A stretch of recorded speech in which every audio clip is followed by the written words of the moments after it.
The desert doesn't forget. And sometimes, neither do men. This is the story of a lone rancher who found a girl hanging beneath a dying tree, with a sign carved in blood, "White man, don't forgive." What he did next would change both their fates forever. The wind carried dust like old memories, dry, bitter, restless. Seth Danner rode slow along the canyon's edge, boots heavy in the stirrups, leather creaking beneath the weight of miles gone quiet. He wasn't looking for anything, just following a steer that had wandered too far. But fate don't give warnings. It just waits, cold and patient, until you ride straight into it. The canyon narrowed. Rocks rose like old gods, their jagged backs hunched over the silence. Then he saw her. At first, just a shimmer in the heat, then a shadow, then flesh. A girl, hanging, arms yanked high above her head, rope sunk deep into skin, bare feet brushing the dirt, like she wasn't all the way gone yet. Above her, nailed to a dead cottonwood, "White man don't forgive." Not painted, carved, torn in red, like the words were cut out of someone's sorrow, not ink. Seth didn't move, didn't breathe, not from fear, from something older. His jaw clenched, his fingers twitched, because once, long ago, a girl screamed from inside a burning barn. And Seth didn't move then either. His hand moved slow to the saddlebag, not the rifle, the knife. He stepped forward like a man walking into judgment, boots pressing into cracked earth like it might push back. The leather of his belt creaked once, sharp in the silence. The canyon had gone still. Even the flies held their breath. The air thickened, not with heat, with something older, like the land itself was watching, waiting, to see what kind of man he'd choose to be. She was alive, barely. Her chest fluttered like a wounded bird, up, down, unsure if it should keep going. Lips torn, cheeks streaked with blood and dust, lashes trembled like dried leaves clinging to a dying tree. The rope had cut deep, raw, blistered. Whoever tied it hadn't wanted her dead, not fast anyway. They wanted her to hurt, to send a message, to make someone watch her break. Seth reached up. The blade in his hand trembled like it remembered something he tried to forget. Then a rustle. Left side, brush, dry, too sharp to be wind. A whisper, but not one the wind would carry. He froze. One breath, two. His boots sank slightly into the soft dirt as he turned his head. Slow. She moaned, a sound like something cracking inside a man, low, fractured, more memory than voice. And then he saw it, a glint of metal, tucked high in the rocks above the clearing, still, watching, not a scope, not a barrel, not aiming, just watching. A trap, a warning, a challenge. His hand tightened around the knife. The leather grip creaked. Last time he hesitated, a girl died, in fire, calling his name. He muttered it like a vow, his voice nearly drowned by the wind. Not again. One hard pull. The rope snapped. The girl dropped, and Seth caught her before she hit the dirt. Her body collapsed into his arms, light as paper, hot with fever. Dust rose around his knees like smoke from an old sin. He didn't move, didn't speak. He just held her like she was someone who deserved to be held, even if no one else had ever said so. Back at the cabin, the silence didn't lift. It pressed down harder. The girl lay still on the cot, wrapped in an old canvas blanket that smelled of dust, sweat, and time. Her skin was gray in the lantern light, not from dirt, from something deeper. She hadn't said a word, but her eyes, they tracked him, not with fear, with weight, like she'd already made peace with dying, and now didn't know what to do with living. Seth moved slow, hands steady, breath shallow. He poured water into a tin bowl, dipped a cloth, and cleaned the dried blood from her wrists. The silence between them, it wasn't empty. It was heavy, packed full of the things neither of them dared to name. And then, the sign. He had brought it, couldn't leave it behind, couldn't explain why. Now it leaned against the wall like a bad spirit, carved deep with red slashes. "White man don't forgive." Seth stared, jaw tight, hands balled into fists. Was it a message? A threat? A prophecy? Had they left it for him? Or for her? Or maybe it was her. He couldn't breathe. He stood suddenly, chair scraping, walked to the wall, snatched the sign, stormed outside into the wind like a man chasing off ghosts. The fire pit waited. His hand hovered over the kindling. He didn't want to hold it anymore, didn't want to carry whatever truth it told. Then her voice, dry, raspy, low, but sharp, like broken glass. "Don't." He turned. She hadn't moved, but her eyes locked onto his, steady, commanding. It wasn't a plea, wasn't fear. It was something ancient, a voice used to being ignored, but still refusing to vanish, like someone who had lost too much to let even a sign be erased, someone who knew that burning the past never really made the ashes disappear. Seth stood in the cold, holding the wood. The wind whispered across the dry grass, and the weight of her gaze pinned him harder than the rope ever could. What would you have done in Seth's place? Burn the sign and erase the past? Or leave it and carry its weight? Drop your answer in the comments. There's no easy road out here. It was the next morning, cooler, but not calmer. The wind had settled, but a silence hadn't. It pressed against the cabin walls like something holding its breath. Seth stepped outside with a tin of coffee, boots crunching soft against the dirt. Halfway to his lips, he stopped. His eyes dropped, and there it was, a boot print pressed deep into the ground. Not his, not hers, fresh. He crouched down, fingertips grazed the heel, the edges, military issue, size 10, no drag in the step. Whoever it was moved with training, purpose, and they were close.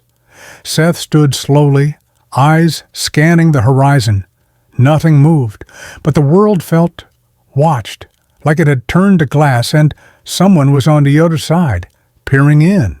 Inside, she was upright now, not flat on a cot, sitting, spine straight, hands folded in her lap, like she was waiting for a verdict. But when she saw his face, something shifted. Not much, just the tension in her neck, the flicker in her eyes. He didn't speak, didn't need to. One short nod, it said, "We're not alone."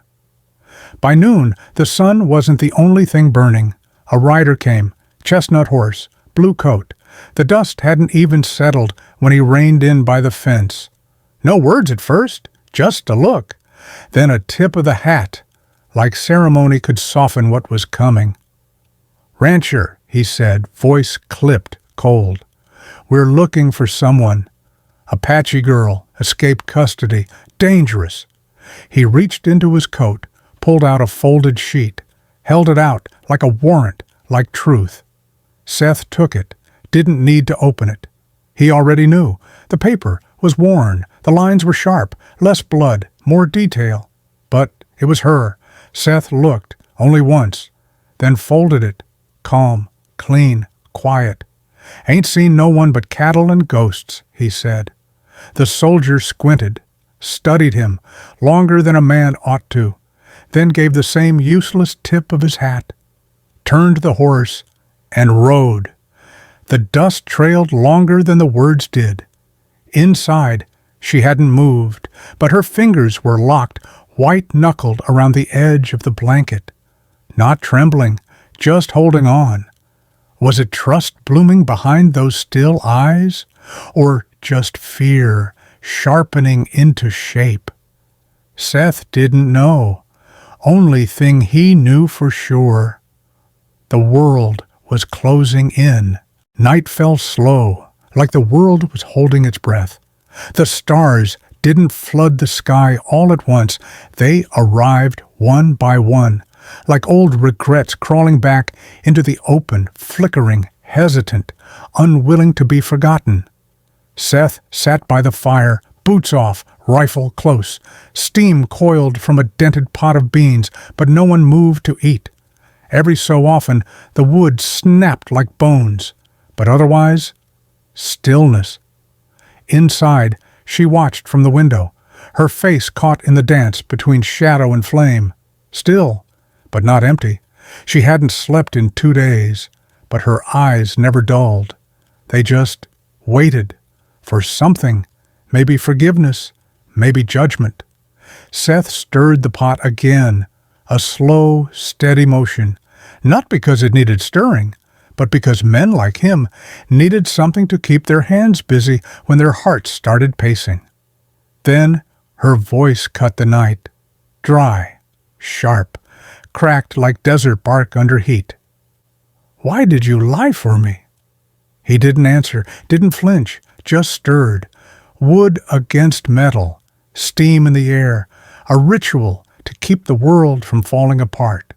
She stepped closer, not with fear, but like someone carrying something too heavy to bear alone anymore.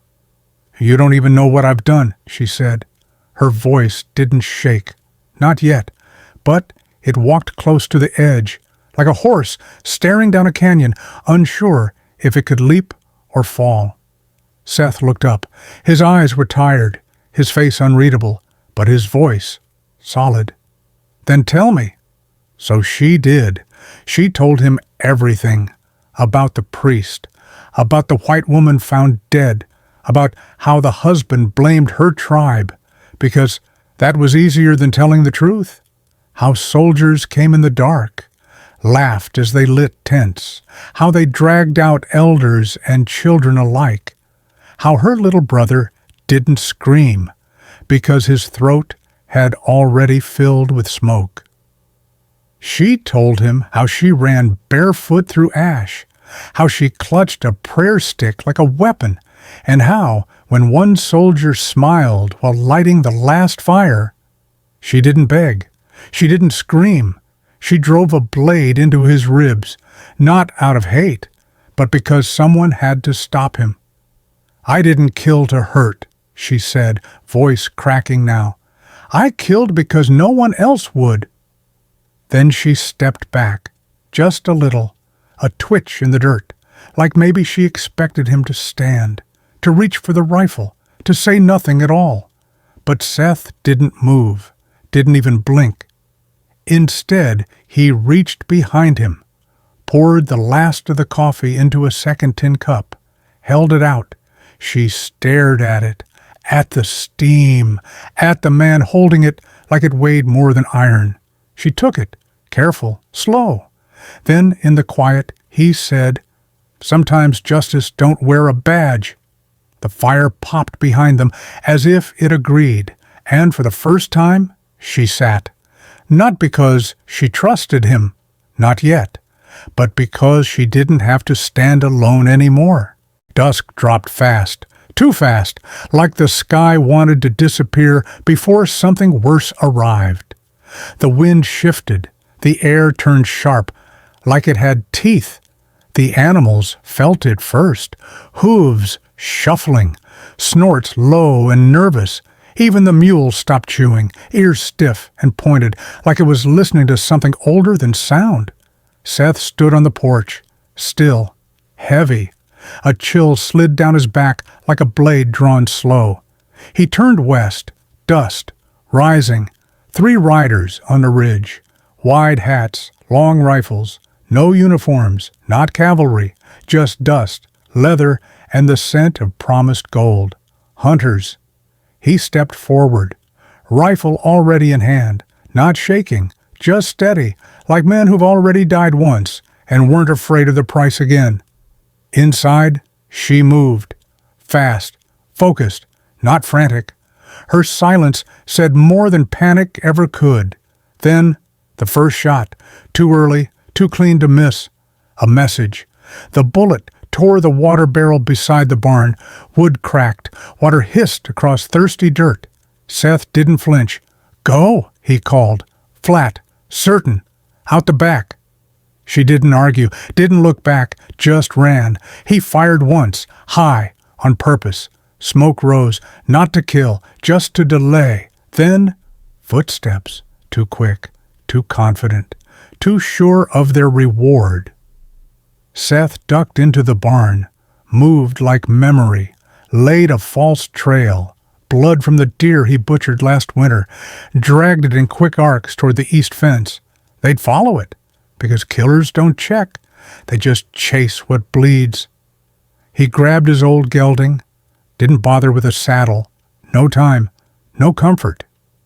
Just now. He rode bareback, wind slicing across his face like the ghost of every choice he ever made. They met behind the ridge. She was already there. But something was off. She wasn't alone. Behind her, a second horse, riderless, tied off. His spare rifle wasn't in her hands anymore. It leaned against a rock. She stood between it and him, eyes sharp, chest rising, jaw tight. "What is this?" he asked. She didn't blink, didn't move. Then, softly, "I thought I could do it alone." Seth froze. "Do what?" "End it," she whispered. "Stop the hunters before they reached us. But someone warned them." Her voice broke, just a little. "I think there's someone else. Someone who wants me dead more than they do. Someone who knows we're together." Seth's stomach sank.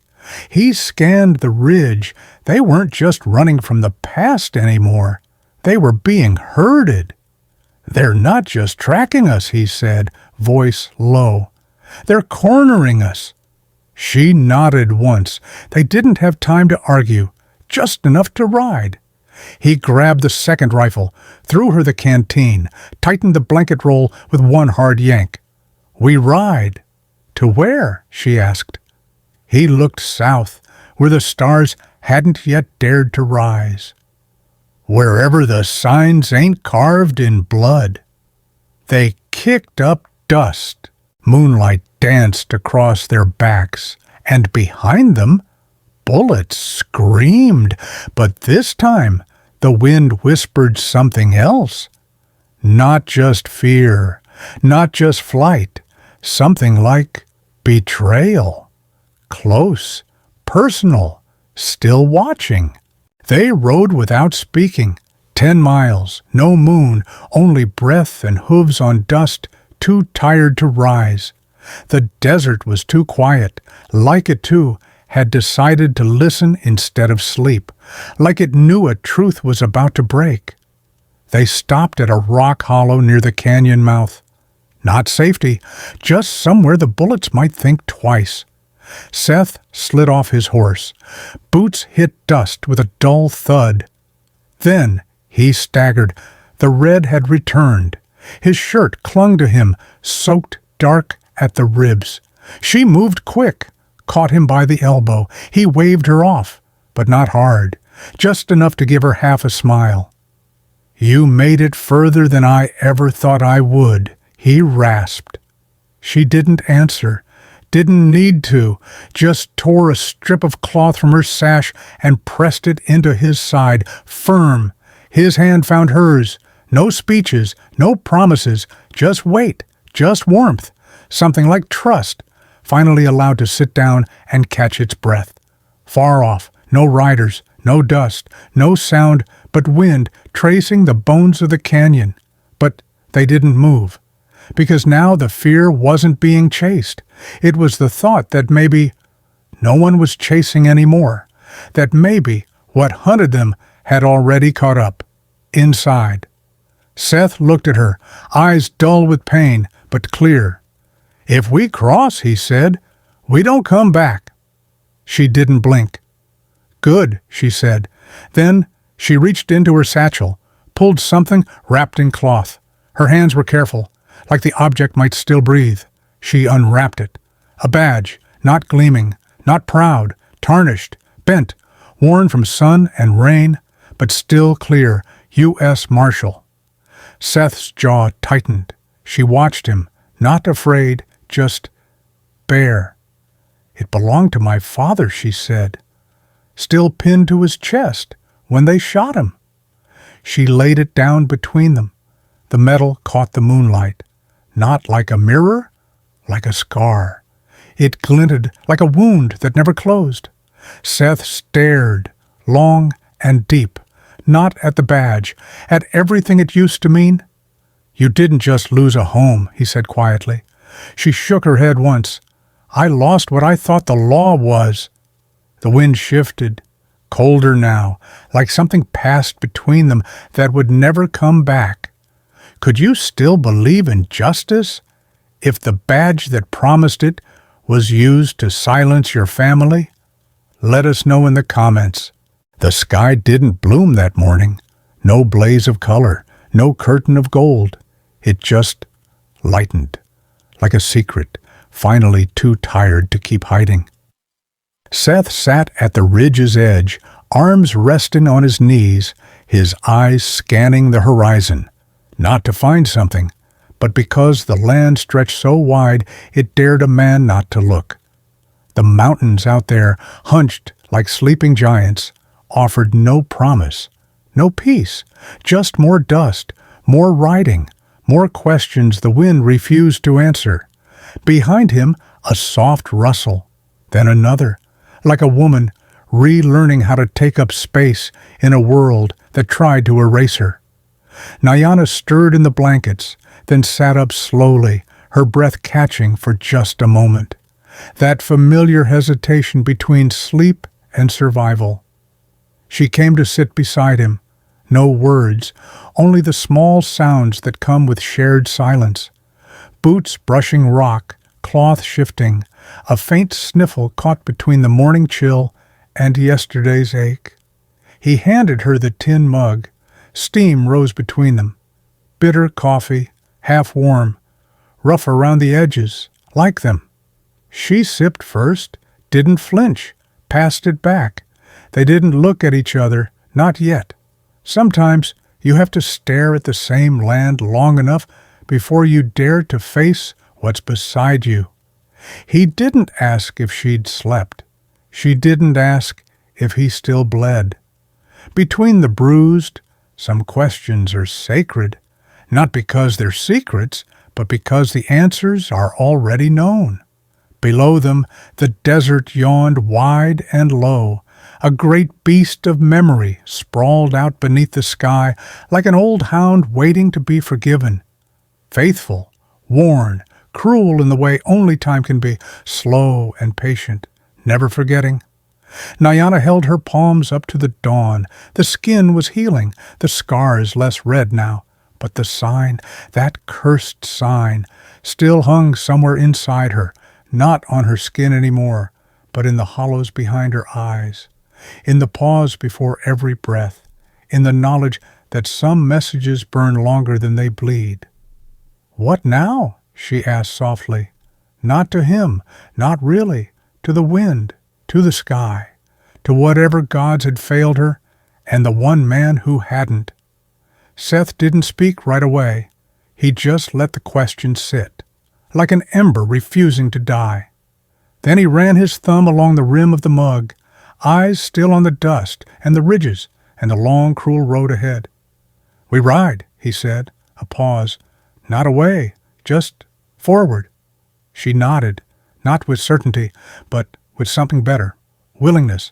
And then it came, the softest sound in all that empty space.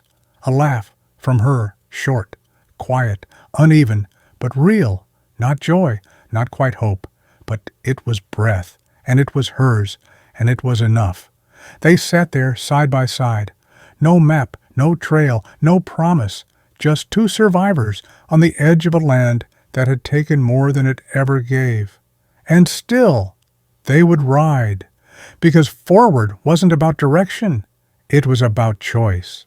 Some stories don't end with gunfire or galloping hooves. They don't fade out with music or leave behind medals.